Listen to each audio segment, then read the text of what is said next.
Welcome to the Disability Adventures podcast. I'm Andrea Anderson. And I'm Chip Dodd from Team Disability.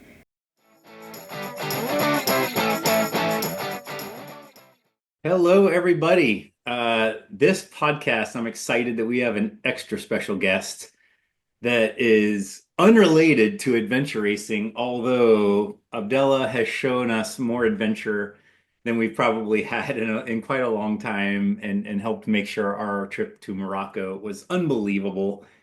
Um, and so we're here with Abdellah Baba and Hello. Andrea, who just we just got done with the Bimbache expedition race in Morocco. And I guess the history of this, I was looking around Ecuador. I'm sorry, not Ecuador. Andrea at first had a photo of Ecuador behind her and made me think Ecuador. In Morocco, I was like doing web searches and everything, and I found this Atlas Extreme guiding kind of gear shop.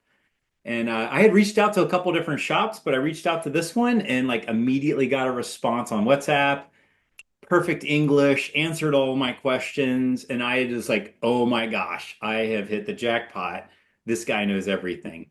And sure enough, I mean, I think what Abdullah, maybe it was 2 weeks before the race, I think, or 2 weeks before we even got to Morocco, all the way up till the race, and even after the race, you were looking out for us. And so I thought for people that have never been to Morocco or have never been to even North Africa, I really wanted to just get you on the podcast to really talk through what it's like to travel there, to maybe bring your family, do adventures, and all of that. So I really appreciate your time coming on the call. Thanks, Mr. Chip. Yeah. So I guess let's start off. I guess tell me about you. You're from Morocco. How'd you become a guide and open a gear shop and all of that? Like how did you become the adventurer that you are? That's true. Thank you for first time for inviting me to the talk. That's really appreciated. I'm qualified mountain guide myself and climbing and skiing instructors. And where we are guiding in the Atlas Mountain, although guiding in Morocco is quite difficult for us to find a shop or a place to buy the gears. And with the help of my wife, we decided to open the shop and to supply especially the local guides in Morocco. That's what the idea is come for. Then I start. Many travel agents need the tent, sleeping bag, and they encouraged me. And really, I'm glad that Look Like is the first an outdoor shop in North Africa selling quality equipment. Then after that, Decathlon come. That's it. Decathlon is a big French store selling outdoor equipment, but just their own brand name, look like Decathlon or Siemens or Kichwa. But for us, we have many suppliers with good quality, look like Pitzel, look like Oberalp that did sell Saliva, Dynafit, Evolve climbing shoes that is an American company, and also Wild Country climbing equipment. Then we had also Ferrino for quality tents, include Saliva, of course. Then we had many suppliers that supply us and help us to give us, look like the manufacturer's price, because we have transport to pay and we have an agent to deal between us and the customs, plus custom duties that in Morocco is quite really expensive. Anything made in Far East is about 30% plus 20% VAT. Anything made in Europe or America, the countries have commercial business with the Kingdom of Morocco is about 20%. Plus we must pay VAT. That's what this good come really expensive. Then we start for the people come traveling to Morocco with low cost airline, look like Ryanair, EasyJet, Thomson. Many low cost airline come these days to Morocco. They only got small rucksack. They don't bring big luggage. And most of them, they come look like for 3 or 4 or 5 days maximum. Then they found us, we rent equipment, look like walking shoes, crampons, eye socks, tents, sleeping bag. And that is really good for the tourism in Morocco in total.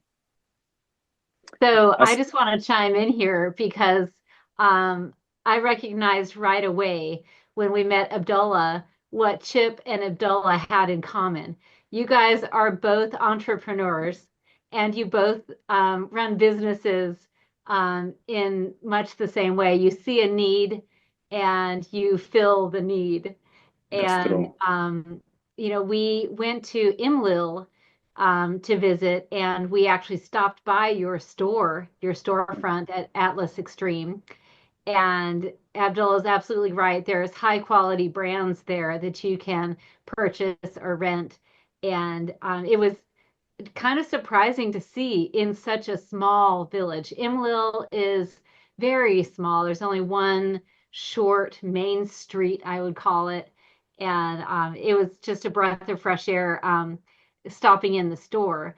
But I also knew that Chip and you had been chatting for a couple of weeks before we even got into the country. And I know you just hit it off. And Chip is a talker.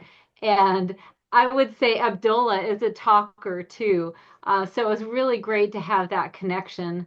Yeah, I just wanted to chime in there to say that I could tell right off the bat that you guys were going to get along and that entrepreneurial spirit is strong in both of you. Thank you, Andrea, because I put the shop in Emily, not in big city, look like Marrakesh or Casablanca, not to make money, but to help and support proper adventures. That's what I put it in Emily.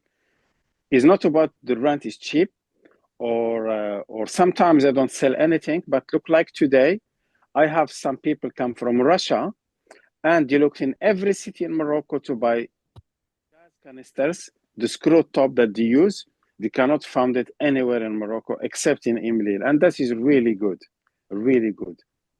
When Yep. you help someone with these goods, look like the gas or crampons for their safety, that is my entrepreneur. That's my money. That is my happiness. Not about profit, but to be honest, like I'm losing money on the business, but I'm keeping it just to cover what I need to cover. I'm not become entrepreneur and rich, but it's just to make people they find what they need for their safety and to make a nice time and have a nice time in Morocco. And so, one thing that Andrew and I both, when we signed up for this race in Morocco, we really had no idea what to expect. I mean, in the United States, I think people think of Morocco as North Africa.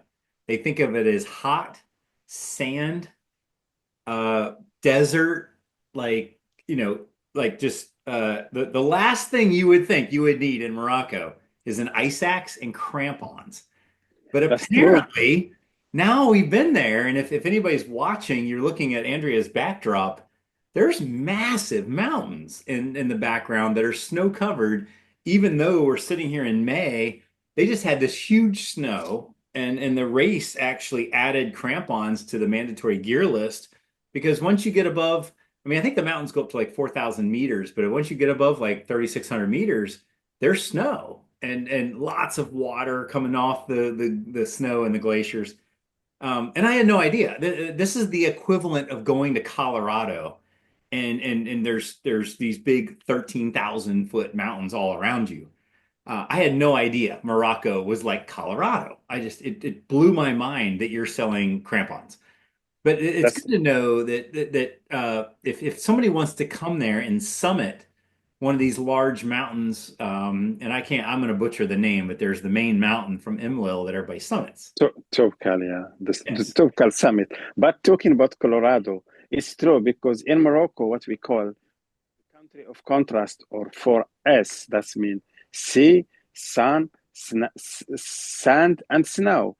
Look like months ago, I had 6 people, pilots with United Airlines from Colorado, and they come with me, and we did fantastic skiing, off-piste skiing in the high Atlas.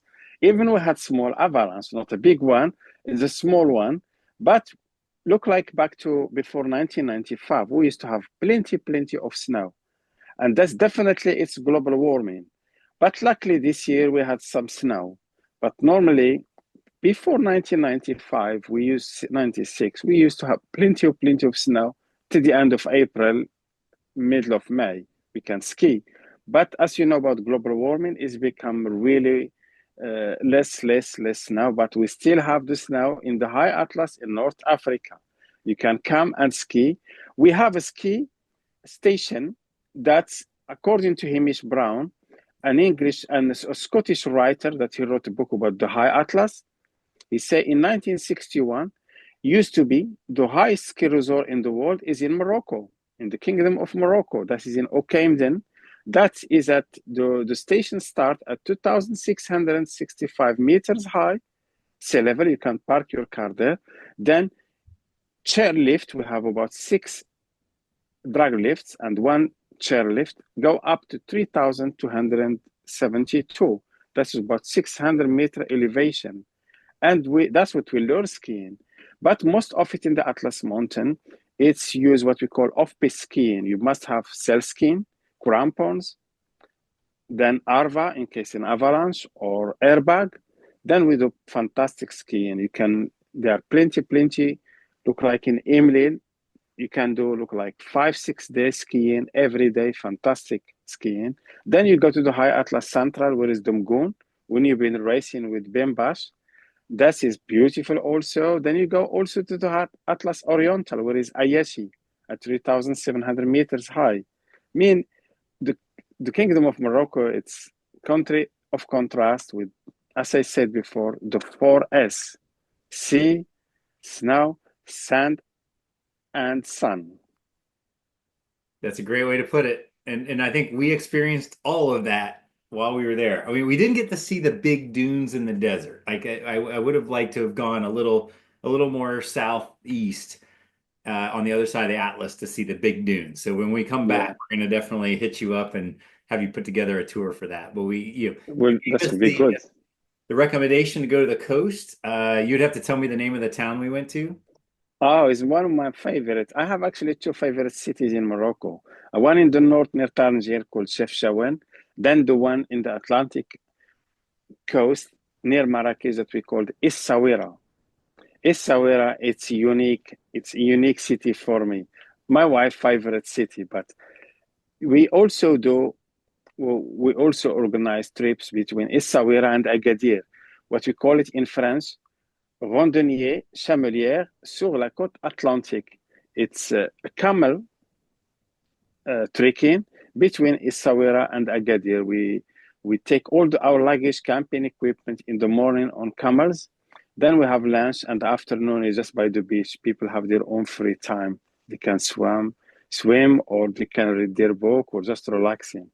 But we have this type of trips that we organize between Essaouira and Agadir.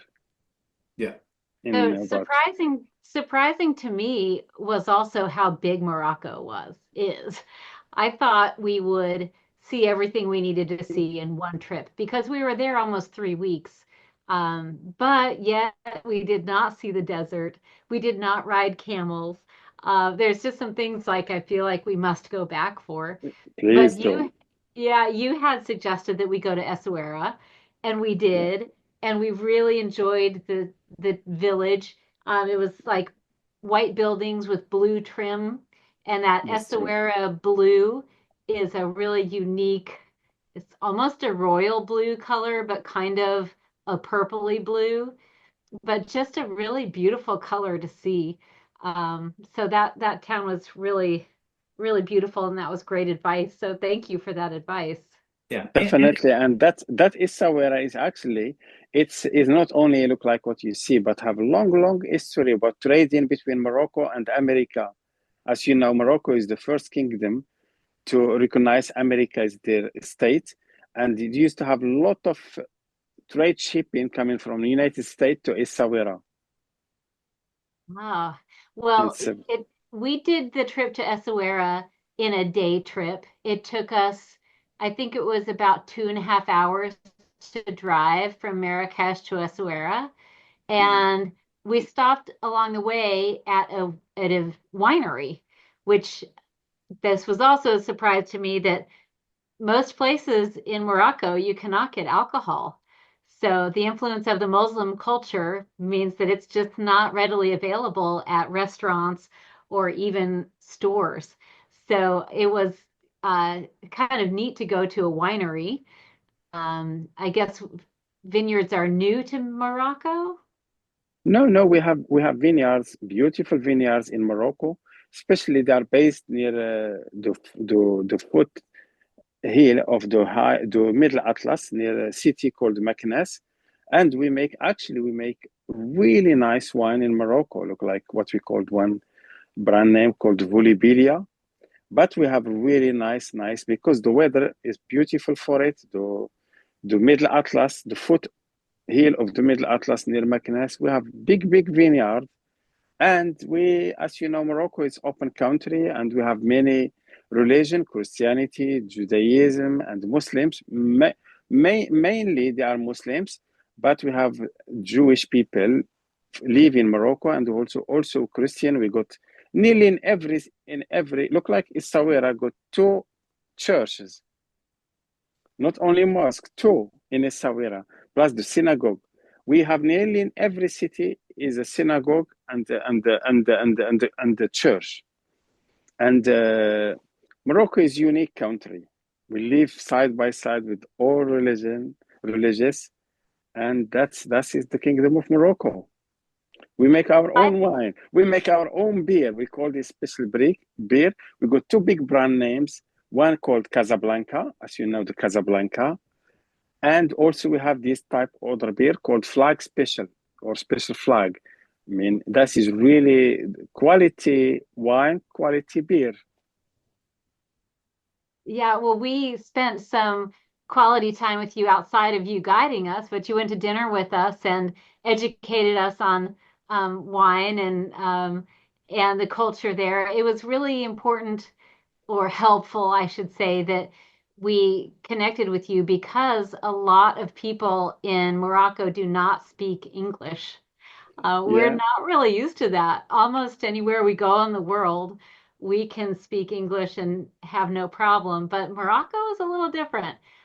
There was French being spoken most everywhere. yeah, And of course, the Arabic dialogue, dialect, which I still yeah. can't pronounce, but there just wasn't much English. So it was really helpful to have someone explain things to us. And No, uh, as I mentioned before, I'm qualified mountain guide, and where we are at school, we study history, geography, languages. We study other countries' cultures, also about food and wine, beer, and we try to give more relevant information to our customers in any subject. Even sometimes, as Moroccan, we like politics. We talk a lot about politics. You definitely were the wine connoisseur. Like you were you seem like you knew everything about wine and Yeah, I because the study in when you study hotelery or tourism, you need to know, you need to make, and you meet people, and you meet, we meet doctors, we meet nurses, we meet historian, we meet many people in our traveling with them and showing them the Morocco, and we learn from them and they learn from us, but we learn more from them than they learn from us. yep. well, the day though that you did guide us, we were also very appreciative of because we would have never found the trail that you took us on, that led to a beautiful waterfall. Maybe you could tell our listeners where you took us since we don't remember Oh, how yeah, or even how to say it. that valley. It's actually one of my favorite valleys so far from a long time. I'm qualified since early 90s, and that valley are always we to go to the highest summit in North Africa, Toubkal, Mount Toubkal, is 4167 meters high, 4167 meters high. But we like to sometime not to go the same way. I come back same way. We like to make a tour, and we go from that valley, the valley called Azadan, and you access to that valley from Wirgan village, and you drive. Now is the road. Thanks for that, because before we used to walk by mules, take all the luggage by mules, and walk that day. But now we save one day, take the car to Tizi Wissem, this village at 1,800 meters high. Then that day we walked from the village of Tizi Wissem in Azadan Valley to Azib Tamsud. And Azib is where is the local go in summer to take all their animals, look like cows and sheep, goats. Then we walked up 2 hours to that cascade that is my favorite, called Irwuliden. Is nice cascade in the High Atlas Occidental. As you know, the High Atlas is between, it's crossing in three parts. The High Atlas Oriental, where is Ayashi Mountain, then the Central, where is Magoon Mountain at 4,068 meters, then the Occidental, where is Toubkal, Mount Toubkal, 4,167 meters, exactly there. Then that valley, it's one of my favorite. And you can go above the cascade to a hut called Lipine, under the name of a French explorer who discovered that area, and he used to love walking in that area, and they built a hut under his name called Lipine. Yeah, that was so special because we, started in that really small town, and we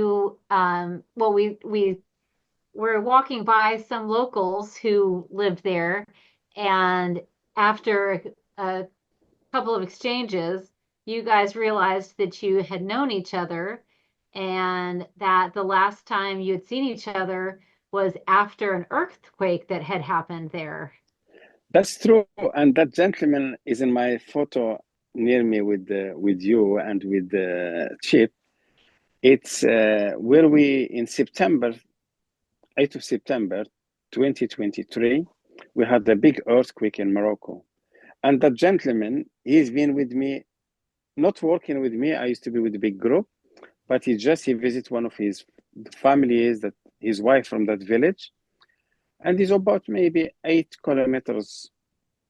Look like what we say a vol d'oiseau, a bird distance from the epic center of the earthquake. Is about, I can say, 8-9 kilometers from the epic center. Wow. And we all slept outside.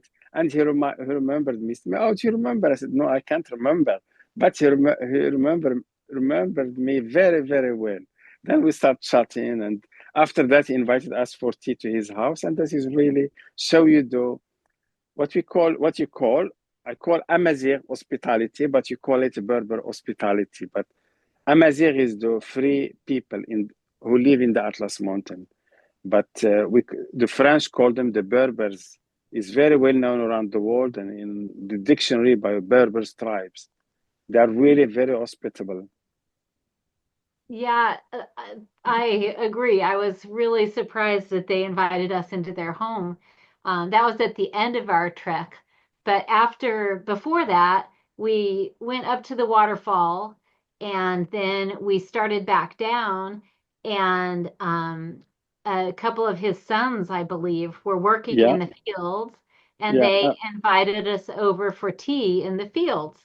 And yeah, that's true. so, yeah, they started a fire underneath a tree and laid out some mats for us to sit on and brought us some bread and tea, and it was just a Yeah, really it's lovely thing to do.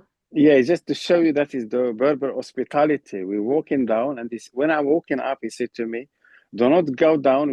You must have tea with us." Then we come down. We had tea, and they haven't got look like stove, but they make it from wood, and they had this Berber bread that he called in the language tennurt. It's really fantastic bread. I love it. I love tannort. It's unique bread. It's cooked from also inside, not only from outside. It's really healthy bread to eat. And we had the tea with them, and this is really nice. Just to show you the Berber hospitality, and all the Moroccan, they are really very hospitable. They will look after not asking for money or anything. They will look after their visitors, even not tourists from Casablanca, from other cities. They will welcome to their home. They will cook for them. You can stay even for free with them. They're really very, very friendly, very hospitable people. Yep. And so Yeah, for demonstration purposes, I bought a Berber teapot while we were in Marrakesh, and this is vintage. This is a legit teapot. And Yeah, it is. so I can see. we even bought the little glasses that come with it. And so I'm gonna pour some tea, and the idea is that you have to pour it very, very high, right? You have to have the higher you pour it, I think you said the more welcome you are to people's houses. And so Andrea and I are going to share a tea while we have this podcast. So I'm going to walk next door. I'll be right back. Thank you. Wow, you next should. door, as in the other bedroom. I'm in the other bedroom recording. But Wow. yeah, what was really neat about Oh, too bon bad you appetit. can't be with us, Abdullah. Cheers. Thank you. You should tell me. I will Yeah, make my own tea. I have yeah. some, unfortunately, I have some waters. Uh, Cheers. cheers. Cheers. But walking into their home was surprising to me because on the outside, all of the buildings are kind of like a gray tan, like a mud color. They often blend in with the surroundings. Like, even if you might see a village where there's more red rocks around, and that red mud color would blend in with the background. So the house we walked into, was that gray kind of rock mud color. And then you walk inside, and there was a really colorful room.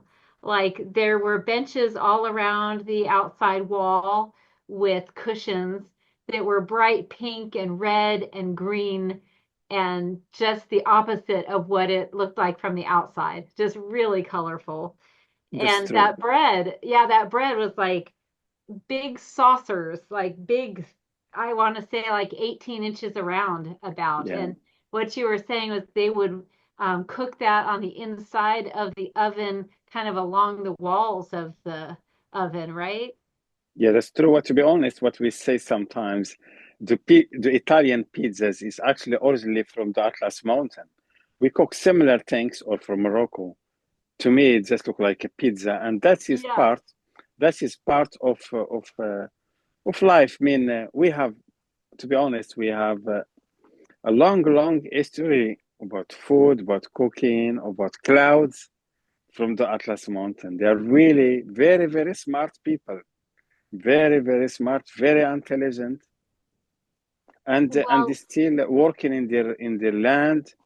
They don't ask for to go to the big cities, or but they still can look like during COVID when all tourism stopped.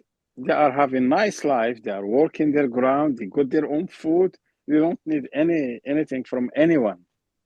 yeah, And that was amazing for me to see. And just well, let me tell you also what was on the table, which was interesting to me. So along with the bread, they brought oil. I think it was olive yeah, oil and olive oil. butter Yeah, and butter.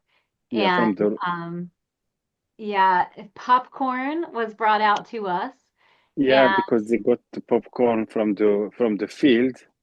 yeah, but it was really neat to see how they had a earthquake that damaged a lot of their village. I think you had said that 7 people had died in In that that village, tragedy. in that only that village, yeah, only in that village tragedy. But in Yeah. whole Morocco is nearly over 3,000 people in that area. Yeah, and so there was a mix of really old buildings that might have been a couple of 100 years old next to newly built Yeah, buildings yeah, that concrete were, one, yeah, with yeah, that concrete. were Yeah, well underway. yeah, the But government did help the local people to build strong houses with concrete and the metal look like to make the the house very strong to to stop in case if any earthquake come. They are strong houses. And the day you traveled back to United States of America, we had earthquake last last Tuesday or wow. Monday. Yeah, we had 4.6 Wow. Richter scale. Yeah, we Wow. we still, yeah. The day you traveled, which day did you travel? Sunday or Monday? We left on Tuesday. Tuesday. On Tuesday we had earthquake 4.6. Wow. Yeah. Did it do a lot of damage? No, the good news, no. Some houses a little bit cracked in the Atlas Mountain, but is no big damage and no fatalities. Good for that. Oh, good. Yeah, they are really, but it's quite scary, especially look like me, who I spent that night with the earthquake. I still hear noises. I get scared. I'm sure. It's still affecting me. Yeah. Wow. I'm glad nobody got hurt because after being there and seeing the rubble, they're Yeah, still doing construction after yeah, tearing down the older houses and putting in the new ones with concrete. I was very surprised at how much new construction was happening in that little village. I mean, it yeah. says a It's lot about the village because a lot of like in the especially, United States, these little villages are going away. Nobody's moving to them. Meanwhile, in yeah, it's Morocco, the little villages had a lot of new construction. Like people are actually moving out of the city and into the countryside. no, but the local one, they always keep. They can go to work in the city, but always they keep their roots in the villages where they are from, and that's what is good about Morocco. You always attached to your roots. What we say, Yeah. always the family will stay in the village to be there and look after the land, the crop, and the goats and the cows. But Morocco is fascinating country to visit and beautiful, beautiful. Honestly, so beautiful. I am Moroccan. I travel quite a lot around the world, but Morocco it's completely unique to me. Yeah, that was such a gorgeous area, seeing the terraced farming. And there were, I think it was cherry trees and Yeah, iris that were being grown to sell the bulbs. that's true. Um, For medicine purpose. Yeah, yeah, and of course there were goats, herds of goats and sheep, yeah, and the air was so fresh and crisp, and it was a yeah. really pleasant day we spent And together. and and and if we walk look like from day to day, from valley to valley, you will see completely the architecture different, the costume different of the people, the way of the life, the way of the life, how they survive, how they live, completely is unique. It's just from valley to valley, there is always changes. Even in Morocco, as you know, we spoke three Berber dialects. Look like in the Rif Mountain in the north, we spoke Tarifit, then Tashlahit, then Tamazirt. It's we call it Tashlahit, Tarifit, and I forgot the number three is in my head. But we have three dialects in the Atlas Mountain, and also from city to city, the language change. Look like in the east near Wijda city, Taza, they got another dialect. We can understand. Look like people of Marrakesh will understood other dialects, but you can know from just from the voice of the people in which area, because as you know, the country is quite it's vast. Well, it used to be more vast, but the French took some of our land and they give it to Algeria, look like in Bashar, and it's Morocco, it's Kingdom of Morocco, but it's been with the history coming small and small, but it should be big to Mauritania. We have long history, and as you know, they found what we call in Mount Igoud, north of Marrakesh. They found the oldest person in life is originally from Morocco, not from Ethiopia or Eritrea or Somalia, but it's from Morocco. We call Wow. it, yeah, it's Homo sapien in French. We call Homo sapien, and it's the mountain called Jbel Iroud. You can find it on Google or other platform, ChatGPT or, Yeah. but yeah, it's originally Really we are cool. all from Morocco, even you. Yep. Wow, Yeah, it's that is yeah, fascinating. definitely. Yeah. So, so when somebody wants to come to Morocco, they usually fly into either Marrakesh or Casablanca. Is that right? Yeah. Now they are, I believe, definitely there is United Airline direct daily from New York to Marrakesh, and there are many flights go to Casablanca from United States of America. But I believe also Delta Airlines is coming now to Marrakesh, but I'm not sure if it's via Paris or direct to Marrakesh. But they announced there will be another aircraft from United States of America direct to Marrakesh. But to Casablanca, there are many airlines. And between Casablanca and Marrakesh by flight is about 1 hour. So Is if about, most of I don't know. We did have fun in Marrakesh going to the souks, which are like these crazy markets of very small, like almost like stalled. hallways. It's like a maze. People Yeah. selling all kinds of stuff, but meanwhile, donkeys are going by and mopeds and thousands of tourists and like we did a night tour with or a food tour that was at the night food and going to the night Yeah. markets.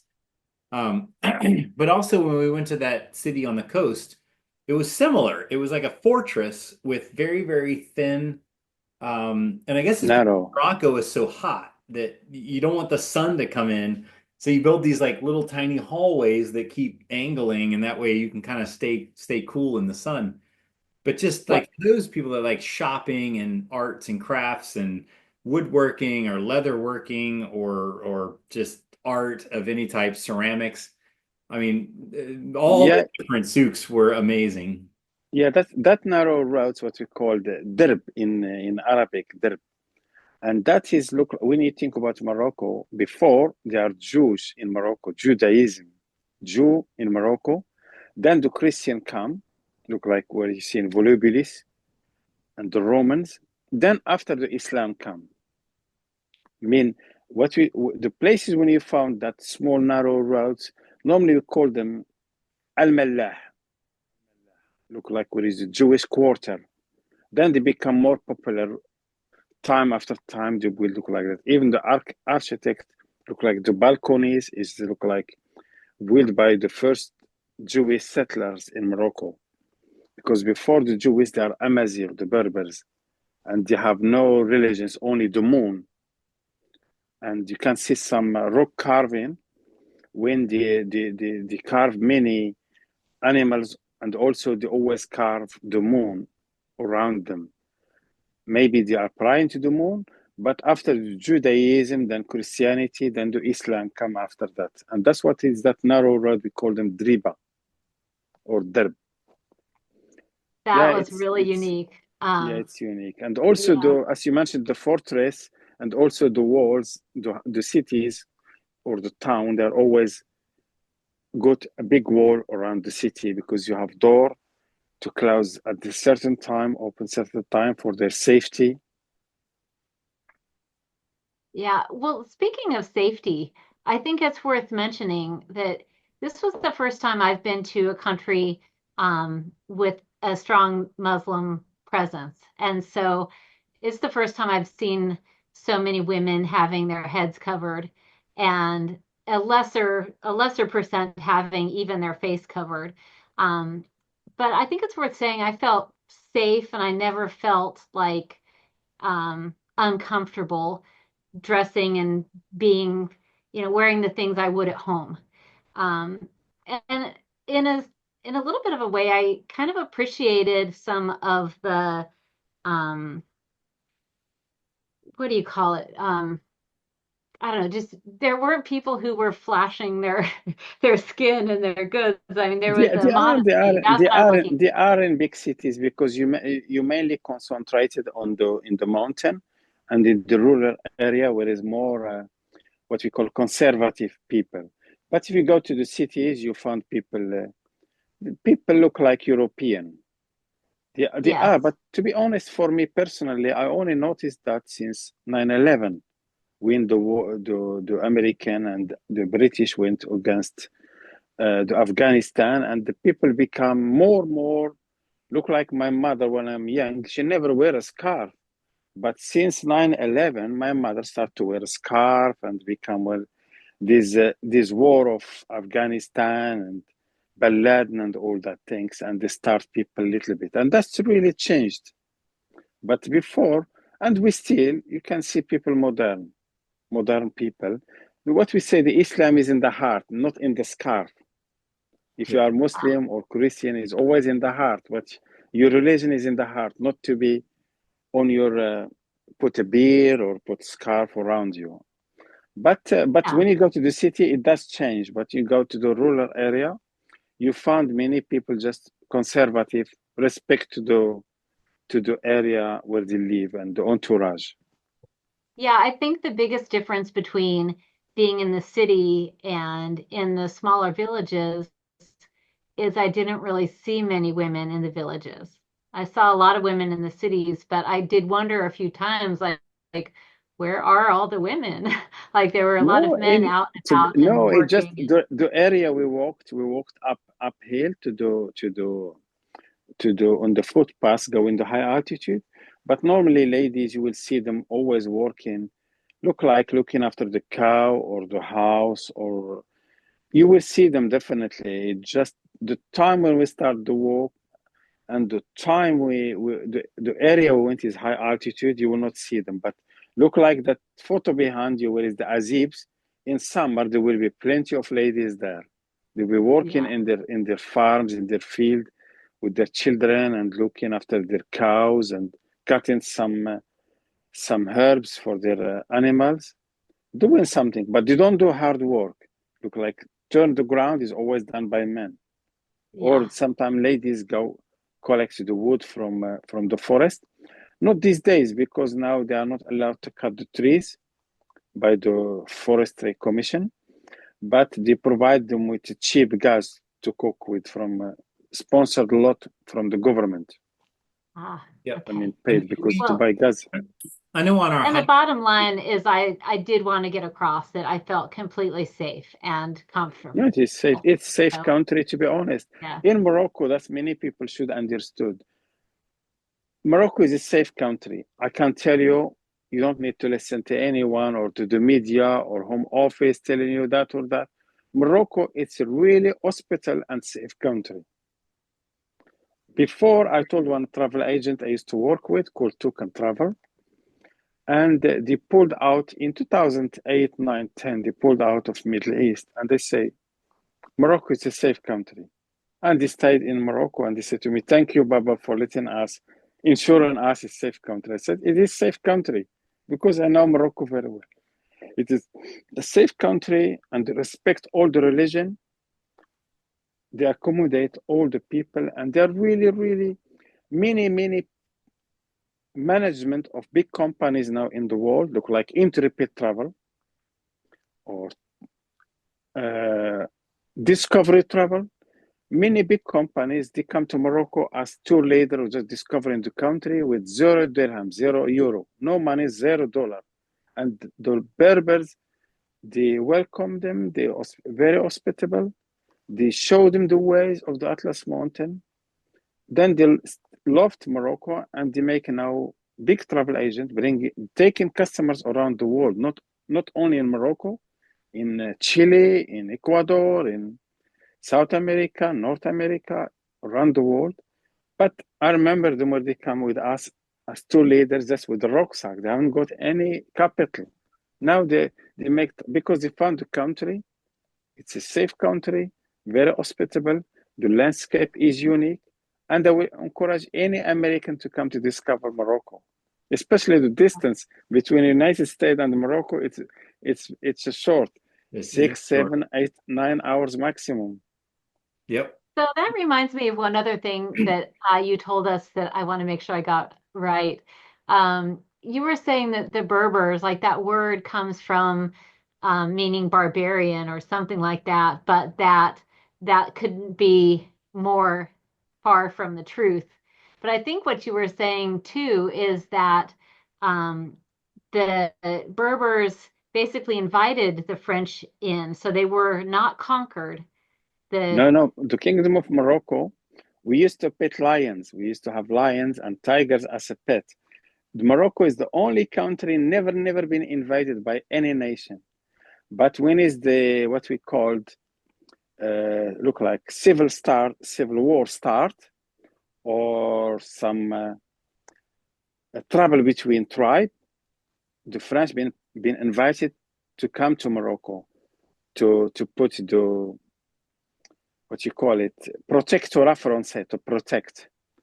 And the French found Morocco is a rich country from phosphate, from mining, from the Atlantic and the Mediterranean. Then they tried to stay in the country, but the local people not welcome them to stay. And even the king of Morocco, the Mohammed V, he said to them, no, no, no, we asked you to come for protectorate. You need to go. You can't stay. Then they left Morocco in 1955. But we have a lot of influence. They made many roads. They make many schools. We are really proud of the French. To be honest, they done a lot to Morocco. Me and my family were so happy with them. What they have done is great job. As you know, many countries invited other countries, just left mess. Look what's going now in Middle East, on many countries. But Morocco, it's a really stable country, safe country. Even we have many tribes. We have the Berbers, we have the Arab, we have the Tuaregs, but it's a stable country, 100%. Yeah, I actually I think it's even more safe than a lot of places in the United States. I mean, I guess you got to worry about any city in any country. You got to the city is where the pickpockets are and the Yeah. crazy traffic and all of that. But like in the outskirts of Morocco, like during the race, we're riding through, and again, there's four of us. I got me and three ladies, and we're all kitted out with our mountain bikes and our headlamps and all this gear, and we're going through these villages that are, most of the houses don't have running water, they don't have electricity. They're very much Berber, they're very conservative. And all of a sudden this hailstorm comes in and we're ducking under the cover of a mosque 1 minute, and then we move a little further down the road, and then the hail comes again, and we duck under a tree, and this lady just like motions, you need to come in the house. And we're like, no, no, no, we're racing. Like we don't need to come in here. We're covered in mud. Like Yes, hospitality. That is it's part of the hospitality. hospitality. Yeah, but we're covered in mud. Like we're not coming into your house. No way. And so we like waited outside and we could see the donkey in the garage and the cow like was right there. And it was like so just like raw Morocco. And the lady was insistent. And we finally were like, we got to go inside. Like she's offering tea. She really was excited to bring us in. And like we didn't even she wouldn't even let us take our shoes off. We go into this lady's house. She sits us down in her living room, and all of a sudden she's bringing out tea and showing us her loom, and that she was super proud of having water running in her kitchen, and gave us the bread that you were talking about, and like Yeah. totally brought us in. That is the Moroccan. It's in the blood, to be honest. They're really Yeah. very hospitable, definitely. Right. And that I was looking at it, and we were talking about it while we were there. This would never happen in the United States. Like compared to her, we look like aliens that popped out of a UFO. Like she's never seen this stuff before. Like no adventure racer has been through this town in 20 something years, if ever. And if you reversed it, where her and four of her friends were walking through an American neighborhood in the middle of nowhere in a hailstorm, the chances of the Americans saying, "Come into my house, let me make you tea or give you a Diet Coke," or whatever the hell the equivalent is. Meanwhile, they're speaking Arabic, they don't speak English, and they're dirty. Berber, yeah.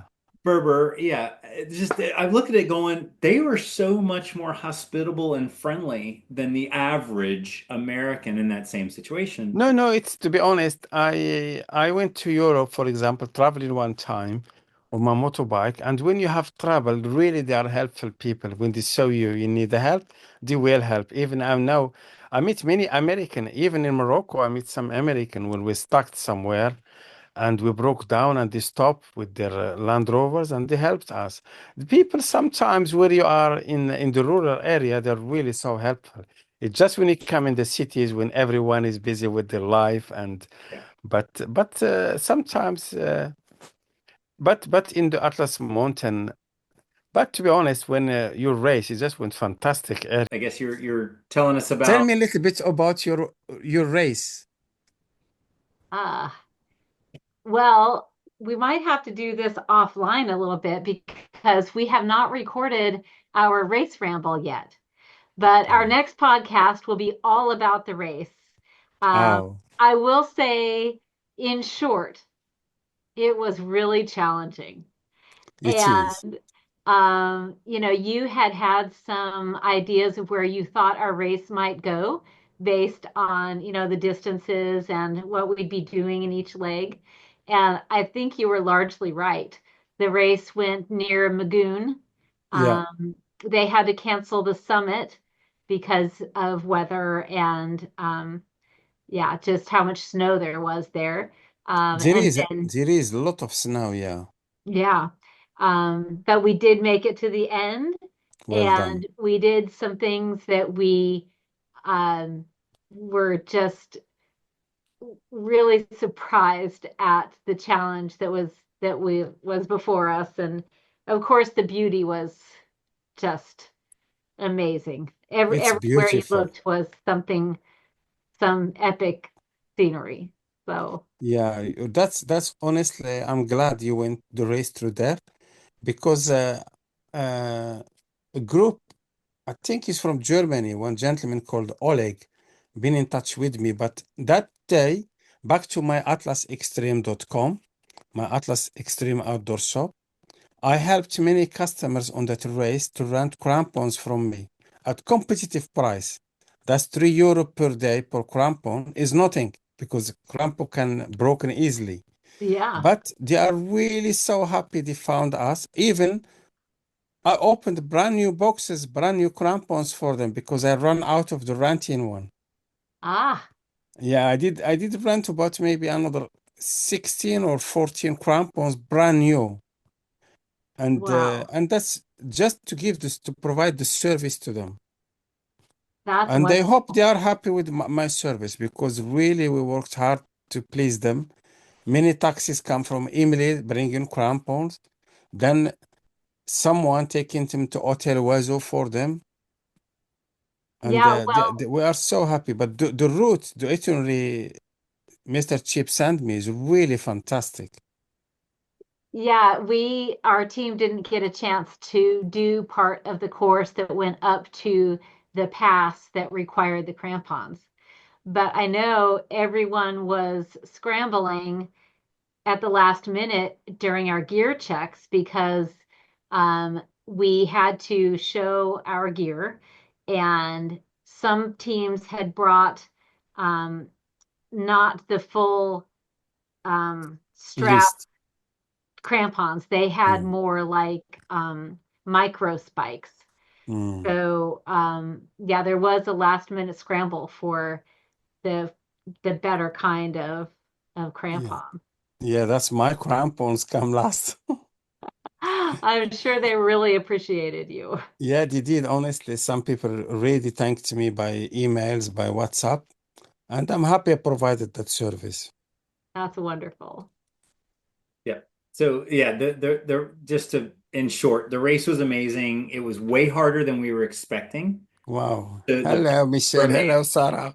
Yeah. The views were amazing. The people, the culture that we went through in the villages was off the charts, unique and different. The race director and their team did a great job of making sure that our gear was where we needed to be. The transition areas were in areas that were just stunningly beautiful. Sometimes they had food available, and but it was a physically hard race. Like to carry your bike up and over the Atlas Mountains or to go through some of these canyons. It's a very rugged terrain, and so it was Yeah, yeah. physically challenging. But it was I think it was one of our best races. I would say I don't want to spoil it for our race ramble, but it was definitely very very unique and different, and And that's what we want. Like adventurers want something new and different. It's not like That's for me, as I work since 1991 in tourism. I also organize with my good friend atlasmarathon.com a trail running in the High Atlas in that area nearby. But I never seen anything look like that. That is really good for us as experience and is good challenging to see what how is done. That's unique. I Yeah, never seen one look like that in Morocco, 100%. I seen many races cycling or running or walking, but to do that with rafting, canyoning, and it's kayaking, God no, it's it's it's unique. yeah, it had everything Yeah. and then some. I think the Eco Challenge was done there 20 or 25 years ago, or Yeah, was it maybe about 30? 30 years, I believe. Yeah, and so I think they might be planning to do it again next year. That I'm would not be entirely great. sure, but I know that they would like to do the World Championship there. Um, and I think that would be 2 or 3 years out from now. So Fantastic. we're just going to keep an eye on what's happening. We would love to race there again, Please do, must come. and I would love to go back, I would say. oh yeah. It's I'm looking forward to welcome you for the Sahara, and I'm sure we can do great trip. And we got to do the trip up to the big peak because it sounded like you go up half day, you stay at a lodge, you go up and do the summit, Yeah, back to the lodge, and then come back down. And then you could turn it into kind of a loop through that other valley. I would love to go back through there. And you even mentioned that there were some communities that are completely remote that yeah. have roads that go to them. And especially with you there that can help translate and help all that. Like I would Thank love you. to I'm happy to experience that guide you there.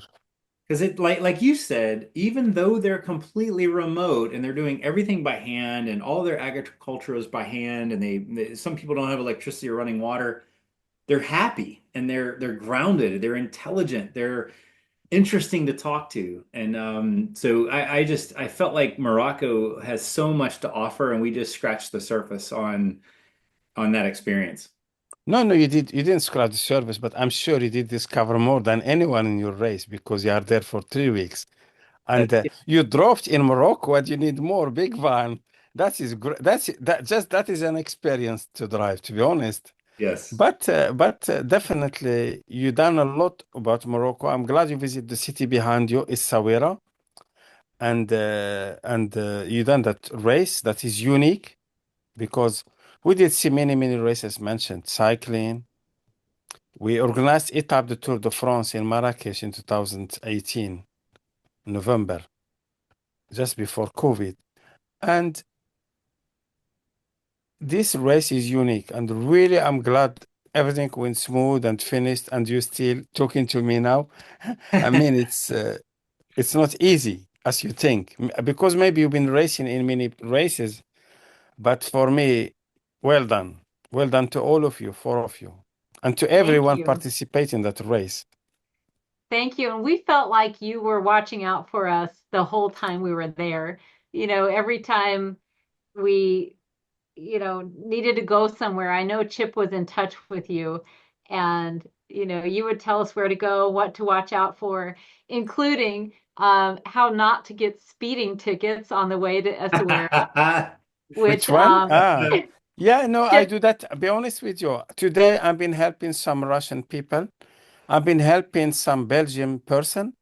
I try to give good information and let people have a nice time. Not to come to work with me or guide them, but I try to, with this WhatsApp, is my duty to give information if I'm not busy. If I'm busy, I will not answer the phone.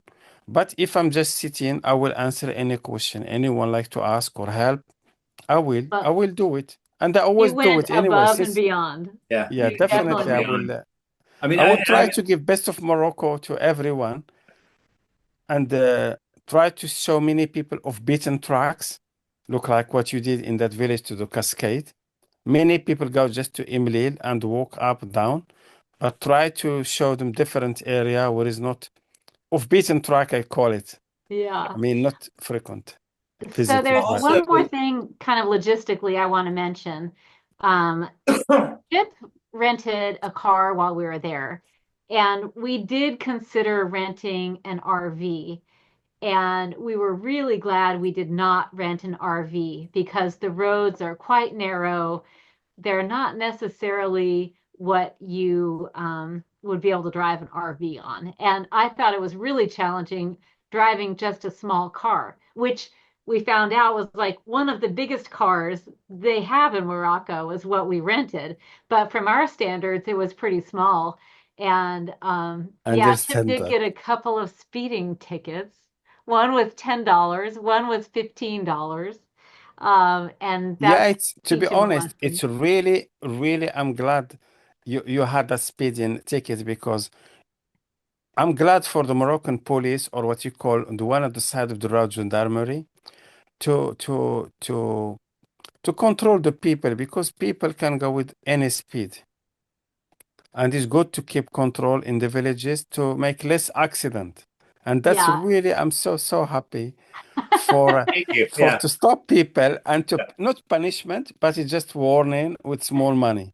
Because if you're going Yeah. over speed is another way you can go to the court. But that payment, it's good for people to be careful next, Yeah. not It's a wait good for one warning. man or two men to go to the court. If it's something over speed, look like over 20, 30%, definitely will be a court case. Yeah. You could So be the still other in thing, Marrakesh waiting for your court case Might be. to get I was a fined. little. But at least they try to educate people.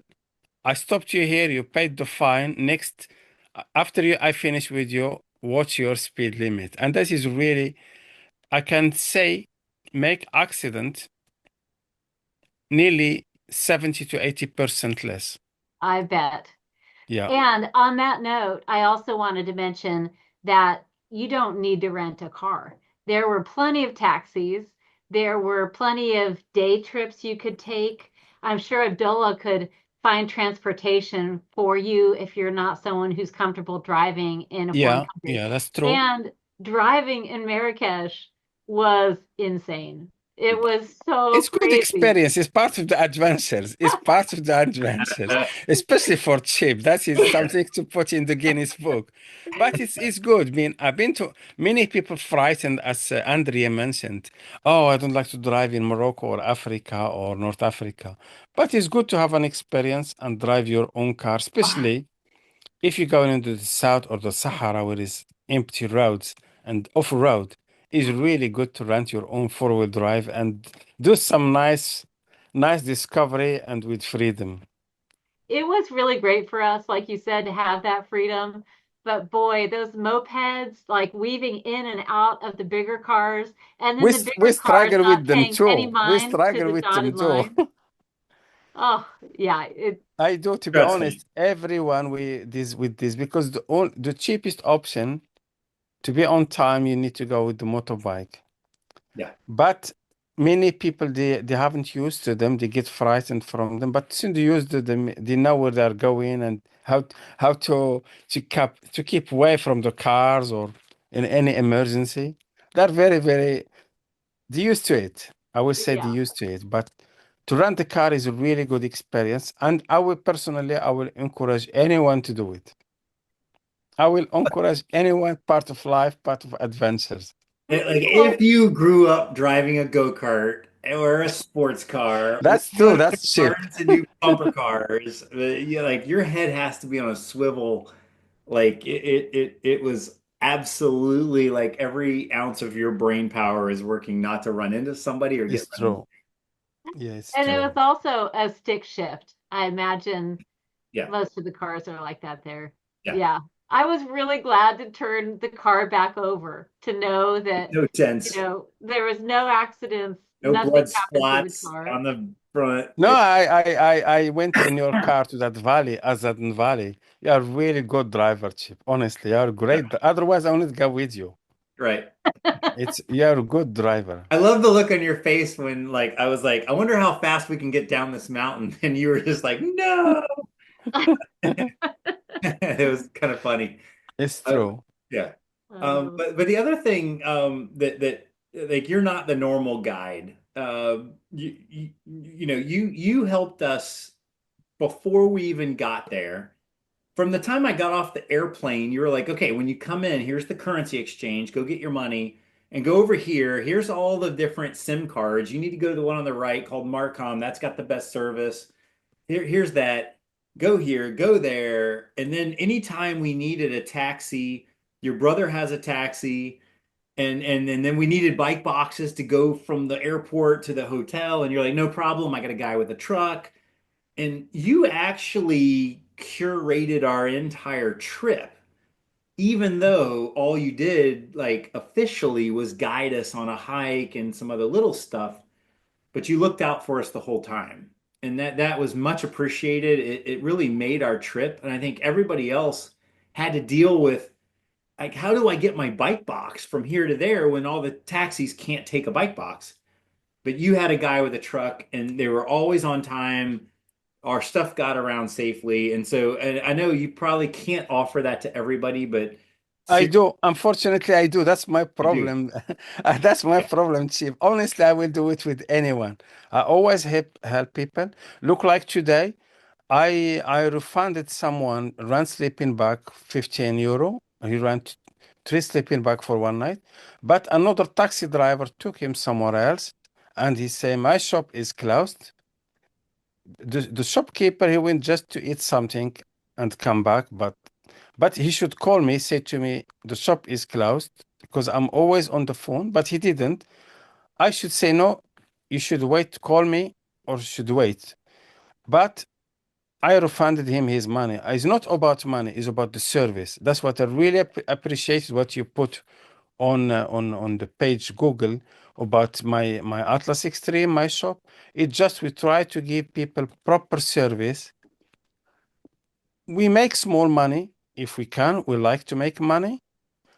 But my priority, as mentioned on my website, atlasextreme.com, is quite difficult to get the goods, and we try to provide more information to many people for free. Even big travel agent working with local travel agent in Marrakesh during COVID, when all the airport and everywhere closed, I helped him and I gave him many advice what to do, what not to do, and I've been working day and night from my phone to help them. Go to the airport, talk to your local travel agent, and I'm sure you will leave the country. You will not stay there forever. You will go back home. Put your face mask. Give to many advice, but that's me. I born to do that, to be honest. And you can ask the local about me. All the Berbers guide they try to help much, not only me. Most people in Emily or the High Atlas Central, they will help anyone, give them advice. that And that is reminds that me. the way how we born, the way how we've been educated. Maybe we already told you this, I can't remember. But when we were in Enlil the day before we were meeting with you, we were talking with someone who was selling rugs, and they asked us who we were meeting the next day, and we said Abdullah Baba.